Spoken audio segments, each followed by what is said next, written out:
Assalamualaikum warahmatullahi wabarakatuh dan selamat sejahtera kepada semua warga SK Taman Tun Teja, terutamanya kepada semua murid yang cikgu kasihi sekalian. Okey, hari ini cikgu ingin terangkan bagaimana ingin mengisi borang catatan nilam. Okey, cikgu harap semua dah dapat borang catatan nilam. Okey, cikgu tunjuk dekat ya. Okey, ini borang catatan nilam. Okey, ada dua bahagian. Okey. Baik, bagaimana nak tulis? Ya, bagaimana nak tulis? Okey, pastikan semua murid ada bahan bacaan di tangan masing-masing. Okey. Bila dah ada bahan bacaan, baru kita boleh rekod atau catatkan dalam borang catatan nilam ini. Okey, pertama sekali iaitu judul buku ataupun judul bahan bacaan. Okey, sekejap cikgu nak ambil satu buku cikgu. Okey. Ni dah ada buku. Baik, ini buku cikgu judul ataupun tajuk bagi sesebuah buku berada di hadapan kulit buku. Ni dipanggil kulit buku. Tajuk buku cikgu hari ni ialah Ratu Salji. Ratu Salji. Baliklah tulisan ni sebab cikgu menghadap kamu kan. Jadi Ratu Salji. Kemudian dalam catatan nilam tersebut ada soalan yang kedua ataupun permintaan yang kedua, iaitu nama pengarang. Nama pengarang. Di mana kita nak cari nama pengarang? Biasanya nama pengarang ada tertulis di bahagian bawah kulit buku. Di bahagian bawah kulit buku ada nama pengarang. Ataupun di bahagian dalam. Seperti buku yang cikgu ada ni, nama pengarang dia tak ada. Nama pengarang dia tak ada.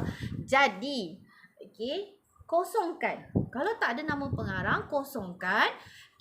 Sekiranya ada, cikgu ambil contoh buku yang kedua. Mana contoh buku cikgu nak ambil ni?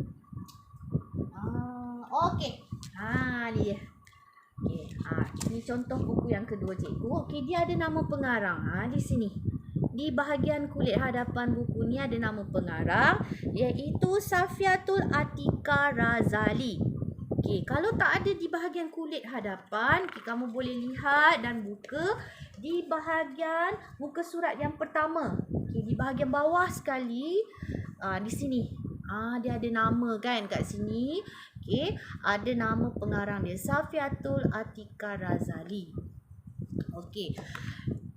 Untuk pengisian catatan rekod nilam yang ketiga, iaitu bahagian tahun terbitan. Di mana kita nak cari tahun terbitan? Tahun terbitan kamu boleh buka muka surat yang kedua. Lepas kulit buku, muka surat pertama. Muka surat yang kedua. Ini dipanggil muka surat besar. Di mana setiap maklumat buku ada di bahagian muka surat 2 ini. Di mana kita nak dapatkan tahun terbitan? Tahun terbitan adalah tahun cetakan. Di sini nampak tak? Dia ada tulis. Dekat sini. Cetakan. Cetakan pertama 2019. Kalau dia ada tulis cetakan kedua, cetakan ketiga, kamu hanya catat cetakan yang pertama. Cetakan yang pertama. Macam buku ni, cetakan pertama ialah 2019. Yang keempat. Bahagian keempat iaitu bahagian penerbit ataupun sumber. Penerbit ialah syarikat yang menerbitkan buku ini atau yang mencetak atau yang mengeluarkan buku ini. Penerbit dia siapa? Kita tengok syarikat dia. Ini macam buku ni dia tulis penerbit. Penerbit Prisma Sendirian Berhad.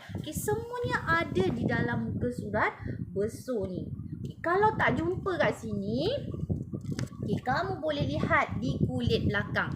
Di kulit belakang ni ada tulis syarikat yang menerbitkan buku ini. Dapat? Ini tahun terbitan dan dan penerbit. Okey, sekiranya macam buku yang cikgu mula-mula tunjuk tadi, Tentara Ratu Salji ni. Okey, dia tak ada muka surat besar, dia terus pada cerita. Tak tahulah tahun bila dikeluarkan, maka kosongkan tahun tersebut. Tahun terbitan tu kosongkan. Okey, kemudian penerbit. Penerbit boleh tengok di muka surat kulit belakang. Okey, yang belakang sekali ni. Okey, itulah penerbit atau pengeluar ataupun sumber buku ini dikeluarkan. Okey, itu bahagian penerbit dan tahun. Sekiranya tak ada tahun, tak perlu tulis. Okey, penerbit kalau tak jumpa ataupun tak ada muka surat besar, kita tengok di kulit belakang. Baik. Okey, seterusnya kategori. Okey, kategori bahan bacaan. Okey, cikgu ada beri 4 kategori, iaitu fiction, bukan fiction, bahan digital dan bahan bukan buku. Okey, kita pergi pada buku fiction. Okey, apa itu buku fiction? Buku fiction ialah buku yang berbentuk cerita-cerita dongeng. Okey, contohnya macam tadi. Ini buku fiction. Ratu Salji. Okey, satu lagi cikgu nak bagi contoh. Okey, sekejap cikgu ambil buku. Okey.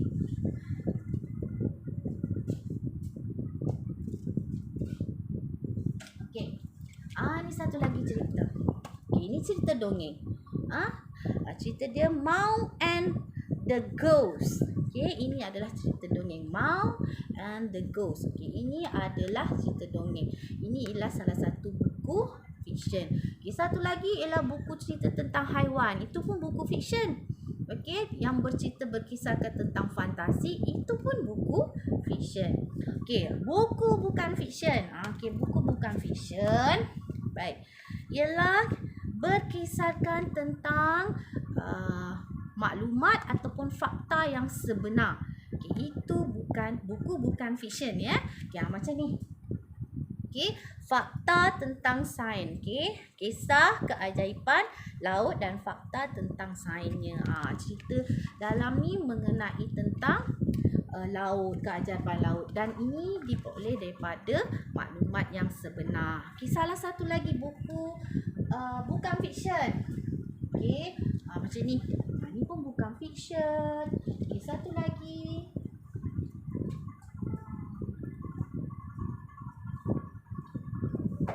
Ini dia. Ini pun buku bukan fiction. Dia ini berbentuk kepada cerpen dan berdasarkan kepada kisah-kisah semasa ataupun kisah-kisah seharian kehidupan seseorang manusia. Maka ini ialah buku bukan fiction. Okey. Kemudian kategori buku bahan bukan buku. Bahan bukan buku. Okey, bahan bukan buku. Okay. Selain daripada buku fiction dan buku bukan fiction. Okey, iaitu satu majalah. Okey, majalah. Yang kedua adalah komik. Okey, selain komik, surat khabar, jurnal, artikel, okey, carta dan sebagainya. Okey, itu ialah bahan bukan buku. Okey, bagaimana pula dikatakan sebagai bahan digital? Bahan digital ialah bahan bacaan yang kamu peroleh daripada internet. Itu ialah bahan digital. Okey, kita dah selesai kategori. Kamu pilih bahan bacaan kamu itu terdiri pada kategori apa. Kemudian kamu tanda right pada kotak yang cikgu sediakan. Okey, kemudian kita tengok pada bahasa. Okey, kalau bahasa, bahan buku yang kamu baca ni bahasa Melayu. Okey, tik bahasa Melayu. Kalau bahasa Inggeris, contoh bahasa Inggeris mana tadi?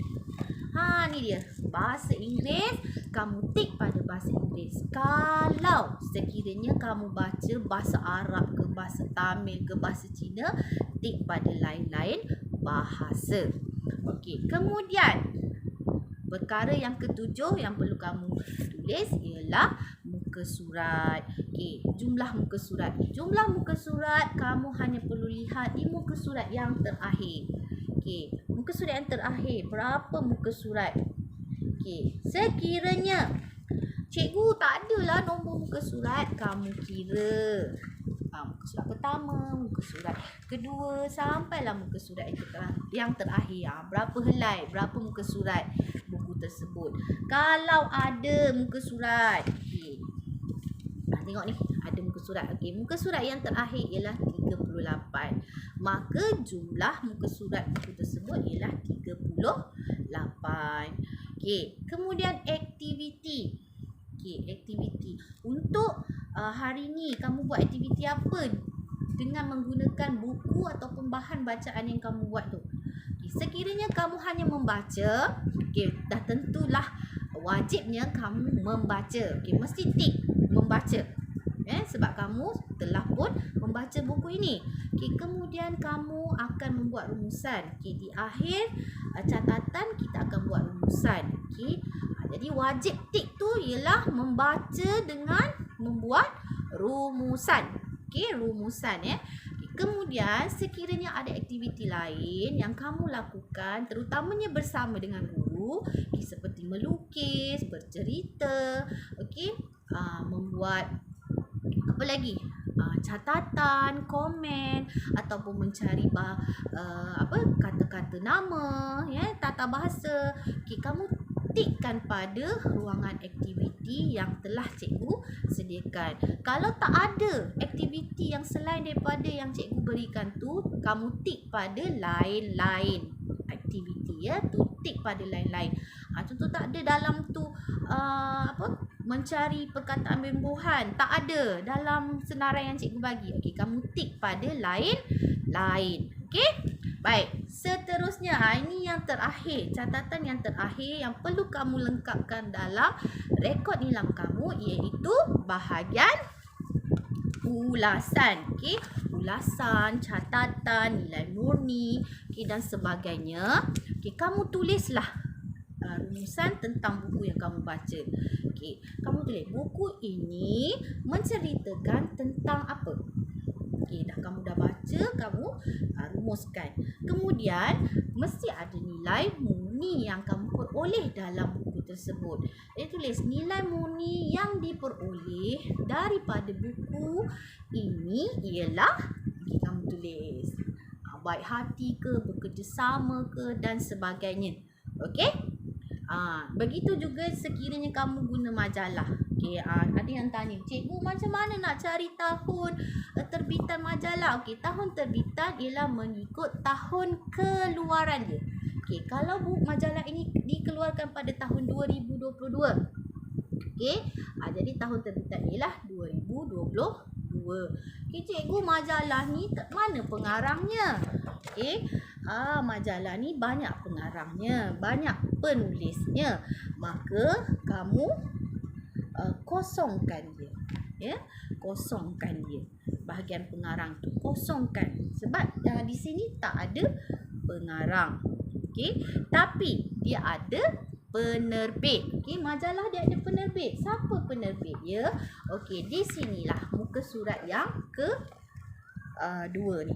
Muka surat yang kedua ni. Di sini ada ni yang kita kata muka surat hadapan majalah tu. Di sini ada tulis syarikat yang terbitkan buku ini. Syarikat yang ada terbitkan buku ini ataupun majalah. Baik. Itu saja penerangan cikgu bagaimana nak isi catatan ataupun rekod nilam dalam borang yang cikgu telah berikan pada kamu. Sekian saja perkongsian kita pada hari ini. Semoga dapat dimanfaatkan pada catatan nilam kamu yang seterusnya. Jangan lupa lepas catat, cikgu ada kongsikan dengan kamu satu link, link iSel Nilam Selangor, di mana ini adalah perekodan yang dibuat secara sistematik, yang telah pun diinovasikan dalam atas talian, dan semua rekod-rekod kamu akan direkodkan secara online. Jadi cikgu harap lepas baca ni, kamu isilah iCell Nilam Selangor. Dan cikgu akan lihat data ataupun rekod yang telah kamu isi dalam iCell Nilam Selangor. Okay, bacaan ataupun murid yang banyak ataupun tertinggi rekod bacaannya, cikgu akan bagi hadiah setiap bulan. Okay, hadiahnya apa? Kita tunggu yang istimewa untuk kamu. Okay, cikgu harap kamu dapat membaca dan rekodkan. Jangan lupa baca dan rekod. Okey, dalam mana? iCell Nilam Selangor. Okey, cikgu dah sharekan dengan kamu linknya. Jangan lupa. Okey, sekian saja. Kita berjumpa lagi di lain masa. Assalamualaikum warahmatullahi wabarakatuh dan salam sejahtera. Cikgu sayang semua.